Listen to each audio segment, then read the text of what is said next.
அனைவருக்கும் வணக்கம். என் லைஃப்பில் இந்த மாதிரி ஒரு பெயின்ஃபுல்லான ஒரு சுச்சுவேஷனை நான் ஃபேஸ் பண்ணதே கிடையாது. மனசு முழுக்க வலி வலி மட்டும்தான். இந்த சுற்றுப்பயணத்தில் என்னென்ன மக்கள் பார்க்க வராங்க, அதுக்கு ஒரே ஒரு காரணம் தான், அவங்க என் மேலே வச்சிருக்கிற தங்கும் பாசம். அந்த அன்புக்கும் பாசத்துக்கும் நான் எப்பவும் கடமைப்பட்டிருக்கிறேன். அதனால தான் இந்த சுற்றுப்பயணத்தில் மற்ற எல்லா விஷயங்களையும் தாண்டி மக்களுடைய சேஃப்டி, அதில் எந்த காம்ப்ரமைஸும் பண்ணிடக்கூடாதுன்றதுக்காக தான் அது என் மனசில் ரொம்ப ஆழமாக இருக்கும் அந்த எண்ணம். அதனால தான் இந்த அரசியல் காரணங்கள் எல்லாத்தையும் தவிர்த்துட்டு ஒதுக்கி வச்சுட்டு மக்களுடைய சேஃப்டி மட்டும் மைண்டில் வச்சுக்கிட்டு அதுக்கான இடங்களை சூஸ் பண்ணுறது, அதுக்கான இடங்களை பார்த்து பெர்மிஷன் கேட்குறது, போலீஸ் டிபார்ட்மெண்ட்டில் அதை ரிக்வெஸ்ட் பண்ணி கேட்போம். ஆனால் நடக்கக்கூடாதது நடந்துருச்சு. நானும் மனுஷன் தானே. அந்த நேரத்தில் அத்தனை பேர் பாதிக்கப்பட்டு இருக்கும்போது எப்படி அந்த ஊரை விட்டுட்டு என்னால் கிளம்பி வர முடியும்?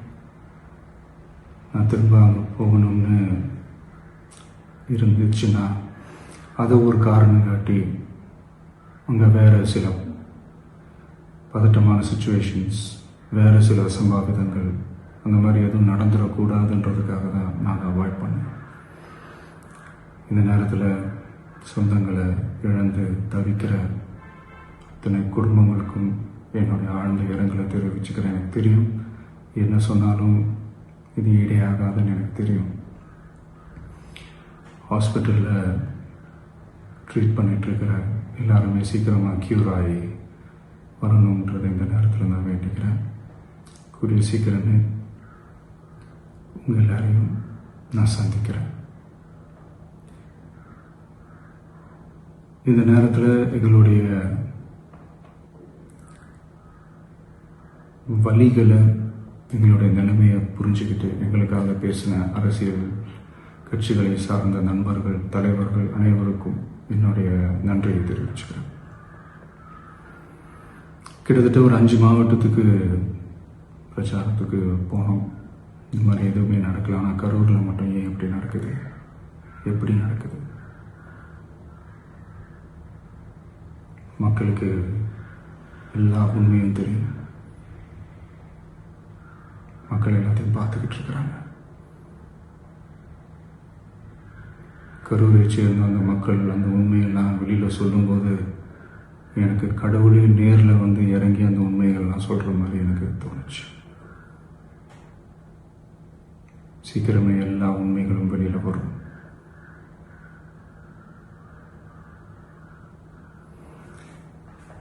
எங்களுக்கு தரப்பட்ட இடத்துல நாங்கள் போய் அந்த ஸ்பாட்டில் நின்று நாங்கள் பேசிட்டு வந்தோம். அதை தாண்டி எந்த தவறும் எங்கள் சைடில் நாங்கள் எதுவுமே செய்யலை. பட் இருந்தாலும் எங்கள் கட்சியை சேர்ந்த நிர்வாகிகள், தோழர்கள் மேலே எஃப்ஐஆர், அது மட்டும் இல்லை சோஷியல் மீடியாவை சேர்ந்த நண்பர்கள், தோழர்கள் அவங்க மேலே எஃப்ஐஆர்லாம் போட்டு இப்போ பிடிச்சிக்கிட்டு இருக்கிறாங்க.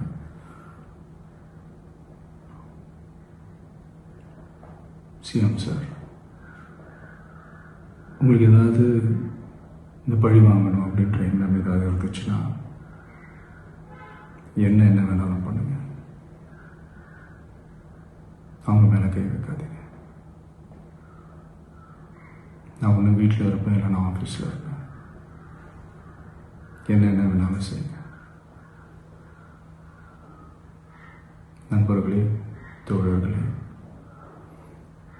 நம்மளோட அரசியல் பயணம் இன்னும் ஸ்ட்ராங்காக, இன்னும் தைரியத்தோட கண்டினியூ ஆகும். தேங்க்யூ.